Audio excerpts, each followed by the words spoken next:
El éxodo de campesinos provenientes de corregimientos y veredas de la región de Urabá hacia el centro de Apartadó agudiza más la difícil situación que afronta la zona bananera de Antioquia después de la masacre ocurrida en las haciendas La Negra y Honduras.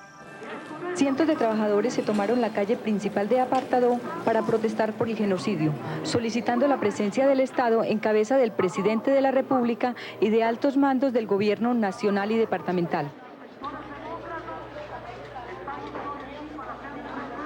Las masacres de Honduras y La Negra ocurrieron el 4 de marzo de 1988. Estas masacres son emblemáticas y ejemplifican la forma en la que actores del Estado, privados e ilegales, planificarían y ejecutarían acciones similares en los años venideros. En los días siguientes, partidos políticos, sindicatos y trabajadores protagonizaron una protesta que amenazó con extenderse a nivel nacional.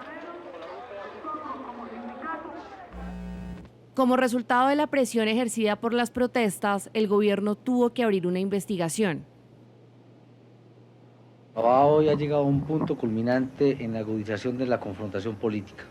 A 8 días de la elección de alcaldes, fuerzas nuevas como el Frente Popular, del cual soy miembro de la Dirección Nacional, y la Unión Patriótica, tenemos la opción de tomarnos las 10 alcaldías de la región de Urabá, y otras fuerzas de los partidos tradicionales ven perder esas alcaldías.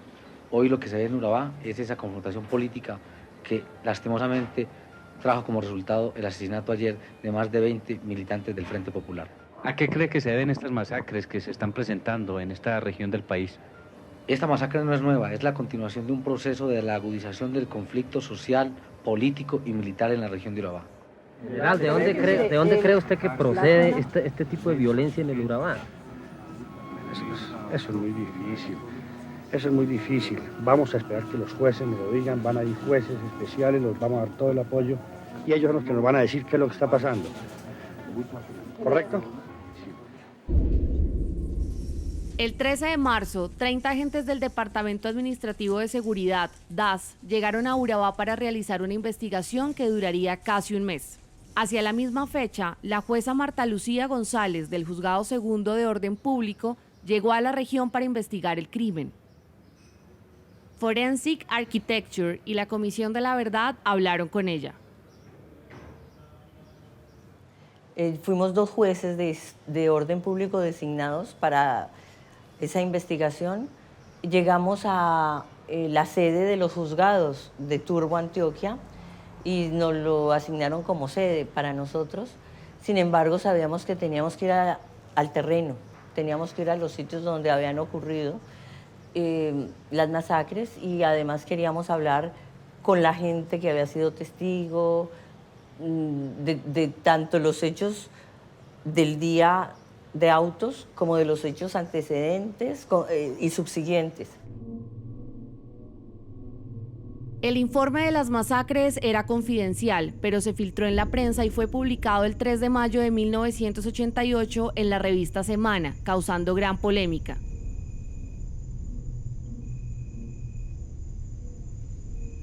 Los apartes publicados mostraban una técnica masiva de matar auspiciada por el ejército. Este es un anexo del informe que no se filtró en la prensa. Lo encontramos en una biblioteca pública que obtuvo el archivo del DAS después de su disolución. En el anexo se incluyen fotografías, dibujos de las víctimas, de los posibles agresores y mapas diagramáticos de las fincas. Los mapas dibujados a mano muestran el trazado aproximado de La Negra y Honduras. Las construcciones y los lugares relevantes de ambas fincas fueron borrados luego de la masacre. También desaparecieron los puntos de referencia y, con el tiempo, la ubicación precisa de donde ocurrió. Para buscar estas fincas, nuestro equipo obtuvo imágenes aéreas de 1989, la fecha más cercana a la masacre disponible en el archivo visual. La ubicación de la finca La Negra fue indicada por un residente de la vereda California durante una visita de campo realizada en 2019. Comparamos las fotografías aéreas con los mapas en el informe del DAS. Podemos ver que el diagrama dibujado por el DAS coincide con la ubicación de La Negra indicada por el habitante. Donde antes estaban los edificios, hoy solo se ven hileras e hileras de bananos. La finca Honduras resultó ser más difícil de localizar. Durante nuestras visitas de campo nos dieron diferentes ubicaciones. Sin embargo, ninguna coincidía con los mapas del informe. Notamos un pastizal al borde del plano, el cual parecía corresponder a la cancha de fútbol en el informe. Ahí fue hallada una de las víctimas de la masacre. Cotejamos imágenes del área en 1989 en busca de posibles canchas de fútbol hasta que llegamos a esta ubicación. La cancha resultó ser un indicador valioso. Al comparar las ubicaciones de los edificios, pudimos confirmar que encajaban con el diagrama. Así encontramos Honduras. En una imagen satelital reciente se aprecia que tanto los edificios de Honduras como los de La Negra han sido eliminados para reemplazarlos por cultivos de banano. El hecho de que los habitantes de la región no recordaran el lugar de la masacre es significativo. Aunque el evento no se ha caído en el total olvido, sí ha desaparecido del ámbito público. El lugar está cercado y ha sido enterrado bajo el banano. Las edificaciones y caminos ya no existen. Las posibilidades materiales del recuerdo ya no están. Gracias al estudio que hicimos de los títulos de las tierras, descubrimos que en el momento de la masacre, Honduras era propiedad de la familia Echeverry. La finca sigue en sus manos hasta el día de hoy. Usando el informe del DAS, fotografías aéreas e imágenes de archivo, hicimos un modelo de la geografía de la masacre. Los detalles y texturas del modelo se hicieron con base en los archivos de videos y fotografías tomadas luego de los hechos. Con el modelo creado, procedimos a reconstruir los eventos de la masacre tal y como los describe el informe del DAS, además de los testimonios de las y los sobrevivientes. Las siguientes declaraciones forman parte de los testimonios recogidos por el DAS.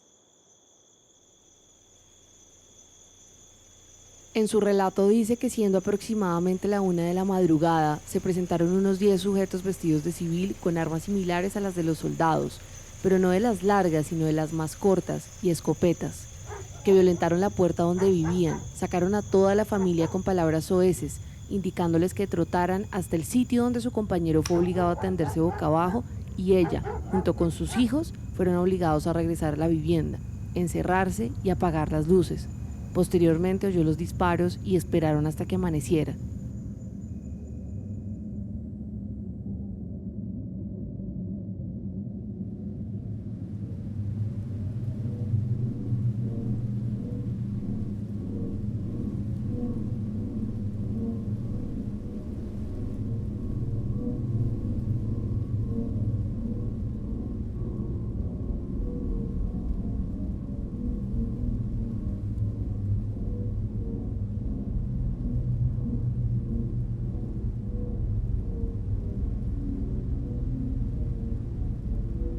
Ejecutadas sus víctimas, los asaltantes procedieron a encender el kiosco, lugar de reunión de los trabajadores y el sindicato.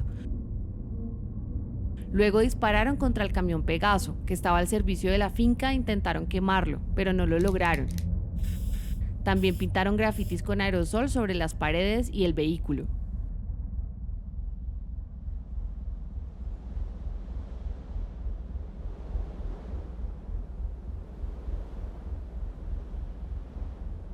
El informe del DAS dice que los sicarios abordaron sus vehículos y continuaron 3 kilómetros al norte aproximadamente hasta llegar a un conjunto de 4 casas situados a unos 400 metros antes del campamento principal de la finca La Negra.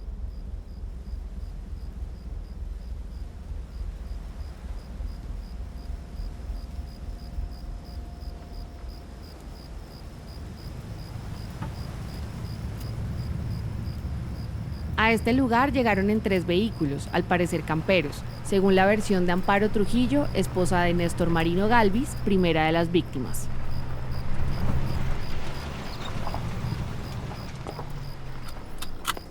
Antes de dispararle en la cabeza, los asesinos le preguntaron dónde estaban las armas. Además, le ordenaron a Trujillo que ingresara a la casa mientras se dedicaban a escribir consignas en las paredes.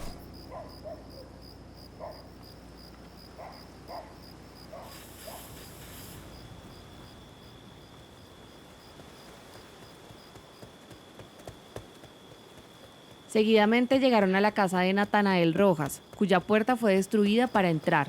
Le preguntaron si era que no quería abrir y le dispararon a la altura del pómulo derecho.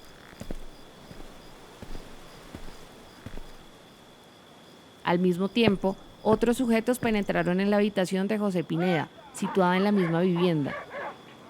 Pineda había logrado escapar por una puerta situada en el costado occidental, pero fue alcanzado rápidamente por el sur. Ahí fue acribillado por una ráfaga.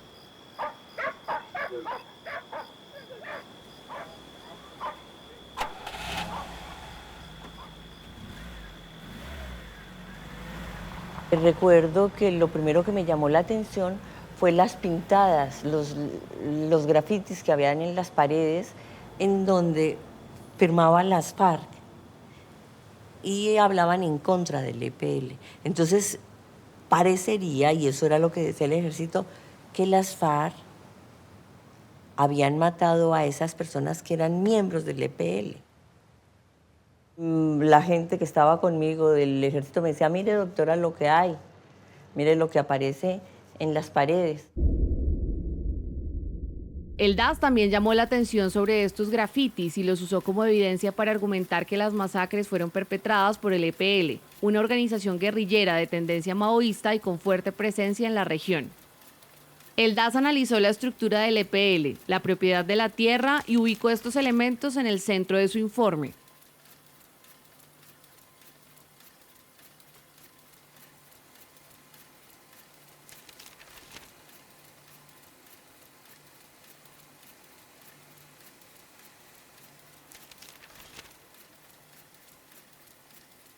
El DAS consideró a los sindicatos bananeros como una fachada de las guerrillas de las FARC y del EPL. Según el informe, fue a través de los sindicatos que las guerrillas infiltraron y extorsionaron a las empresas y las grandes fincas bananeras. A pesar de los testimonios que apuntaban a los militares, el DAS afirmó que la masacre fue el resultado de las tensiones entre diferentes organizaciones de izquierda. Según esta versión, el EPL estaba en conflicto con las FARC y el partido político Unión Patriótica. El DAS ya había tomado unas versiones libres y espontáneas, porque no podían hacer otra cosa como técnicos, que eran simplemente... Nosotros queríamos ratificar todas esas versiones, pero nos era difícil porque no podíamos encontrar a las personas que habían hablado con el DAS anteriormente. Quisimos hablar con 3 personas que estaban presas. Creíamos que en el batallón Voltígeros, porque las habían tomado presas los militares 8 días antes de la masacre. Y el DAS nos había dado los nombres de esas personas. Apartado C. De las declaraciones de Olga Lucía Restrepo Correa merecen destacar los siguientes aspectos. Refiere las circunstancias de su captura en la finca La Tollosa, situada en jurisdicción de Currulao, y su posterior traslado a las instalaciones del batallón Voltígeros. Dice que al tercer día de encontrarse detenida la condujeron hacia la invasión de Currulao con el fin de que demostrara las casas de los simpatizantes de la guerrilla. En uno de los apartes dice textualmente: eran aproximadamente 11 hombres y los carros eran uno de color rojo y otro blanco. Todos iban vestidos de civil. Fuimos 2 veces a la invasión y una a las fincas, Honduras a la Negra, y Zacarías iba mostrando las fincas.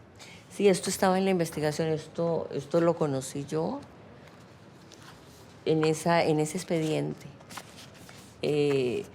Fue una de las pruebas en las que yo me basé para dictar órdenes de captura y autos de detención en contra de los autores de los hechos. Ellos habían ido con los sicarios 8 días antes a las fincas. Luego, con los mismos sicarios, recorrieron las fincas en la noche. Les mostraron a los sicarios cómo había sido,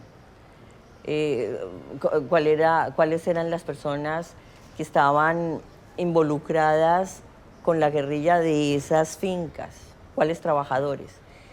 Luego vieron a los sicarios con unos encapuchados.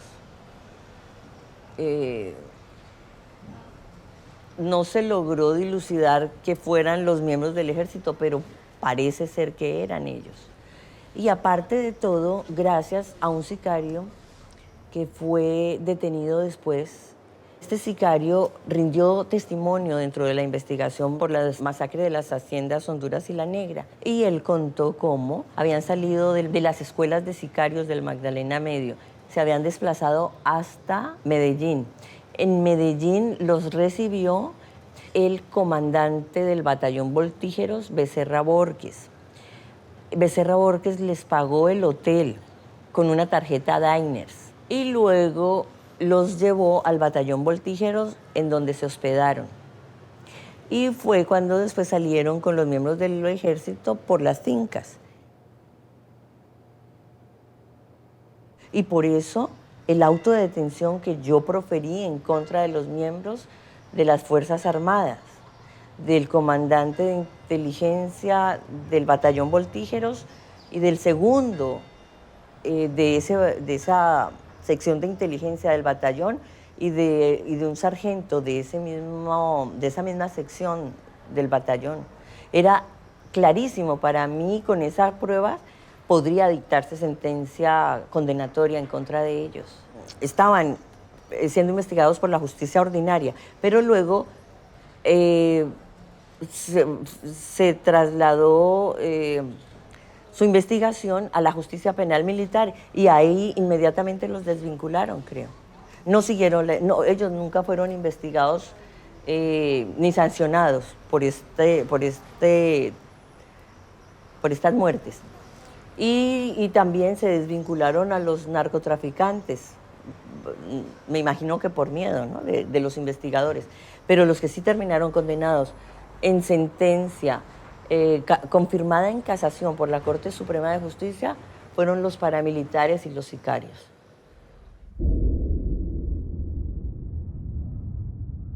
El 4 de mayo de 1989, el padre de la jueza Marta Lucía González fue asesinado como venganza por el trabajo de su hija en la investigación de las masacres de Honduras y La Negra. Luego de 3 atentados contra su vida, González decidió exiliarse. Su sucesora, la jueza María Elena Díaz, fue asesinada por sicarios el 28 de julio de 1989.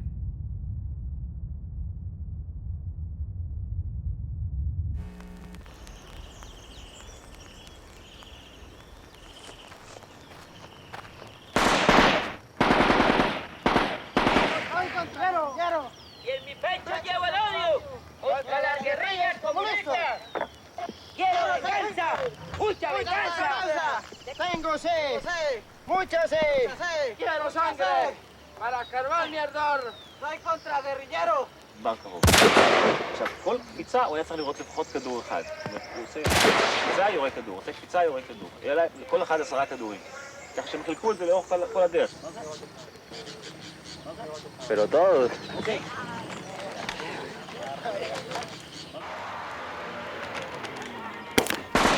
El grupo de paramilitares que llevó a cabo la masacre fue entrenado por un exoficial militar israelí, Yair Klein. Hablamos con él en julio y septiembre de 2021. שלום, אפשר לדבר בבקשה עם יאיר קליין? אתה מדבר. רציתי לשאול אותך, במה בעצם האימונים האלה התעסקו? תשמע, בואו נתחיל בזה, במי האימונים האלה התעסקו? התעסקו בחוואים שהגרילה כתבה את החוות שלהם, והם החליטו להגן על עצמם, מה שנקרא פארה-מיליטר. מכיוון שהחוואים בסופו של דבר היו הכי מאומנים, אז התחילו לקחת אותם לכל מיני מבצעים, גם הצבא. שמענו אותם בגרי, בהגנה, בהסתערות על מערב תוך כדי תנועה. הם היו הולכים גם רגלית וגם עם כלי רכב, והיו מתקילים אותם תוך כדי. מי שאימן את החיילות חי"ר הזאת, היו כולם מפקדים ביחידות הלוחמה בטרור בצבא, כולל אני, שהייתי מפקד סיירת חרוב, והיחידה הלוחמה בטרור בפיקוד מרכז. כן. הארגון נקרא אקודגן, הוא היה ארגון שרשום במשרד החקלאות. הארגון הוא, זאת אומרת, ראשי הארגון הם מפורטו בויקה. ממה שאני יודע, כשהייתי שם, המחנה של החוואים היה כמעט צמוד למחנה של הצבא. אני יודע שאת התחמושת הם קיבלו מהצבא. בסוף כל שבוע היינו משחקים ביום ספורט מול הצבא בתוך הבסיס הצבאי.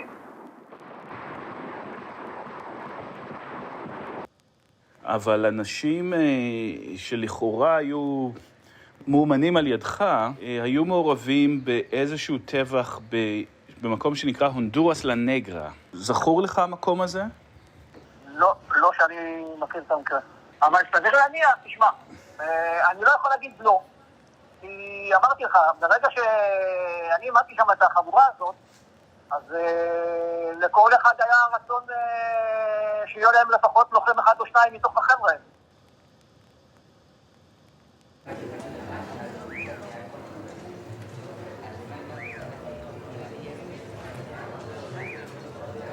En diciembre de 1988, 8 meses después de las masacres, Augura, una organización compuesta por las compañías bananeras, celebró su 25º aniversario.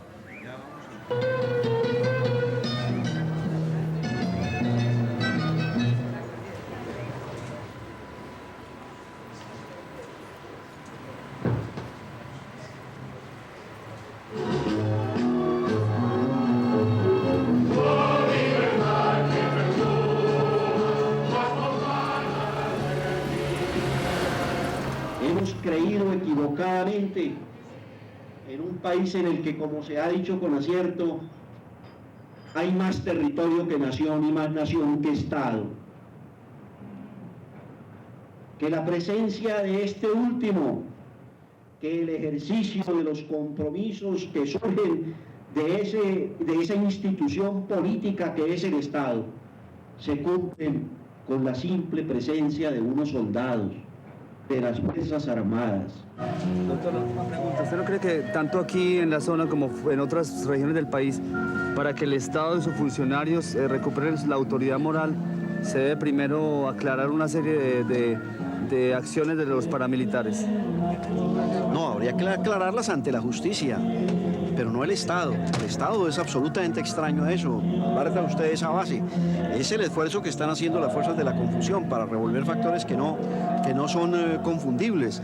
El Estado colombiano no es un Estado asesino, ni es un Estado que haya tomado el atajo de la violación de la ley para poder imponer las sanciones.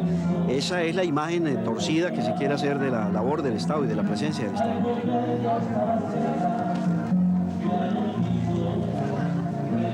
Estés bien.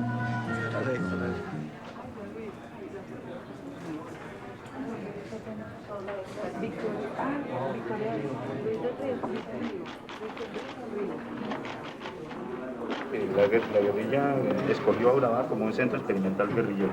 Y entonces arrancamos primero diciendo que para responder a eso se declararon escoger a Urabá como un centro experimental de administración de justicia, que porque el país nunca la ha tenido y por consiguiente debemos arrancar de una vez con eso. Entonces que si por alguna parte se va a empezar, que empezar por ahí. Sí. Bueno, entonces más o menos está comprensible. Cuando fue ministro de Justicia, cuando ocupó la ministro de Justicia. Bueno. Ali. En el sentido de hacer de Urabá, de hacer en Urabá un centro experimental de administración de justicia. En octubre de 1988, La Negra fue vendida a Agrícola del Este, una empresa del grupo Restrepo Arango que fue utilizada para adquirir tierras para Chiquita Brands de forma masiva. A partir de este momento, las masacres fueron parte de la cotidianidad del terror en Urabá. Se dirigieron a campesinos, sindicalistas y organizaciones políticas de izquierda. La violencia también tuvo como objetivo a quienes investigaron y expusieron las redes de actores responsables por estos asesinatos. La continuidad de las masacres fue posible por la impunidad estructural que impidió el esclarecimiento de los crímenes y sus responsables, así como por el terror ejercido por instituciones del Estado, terratenientes y paramilitares de manera conjunta. Se sabe, por los resultados de la investigación realizada por la jueza Marta Lucía González, que entre los responsables de la masacre se encuentran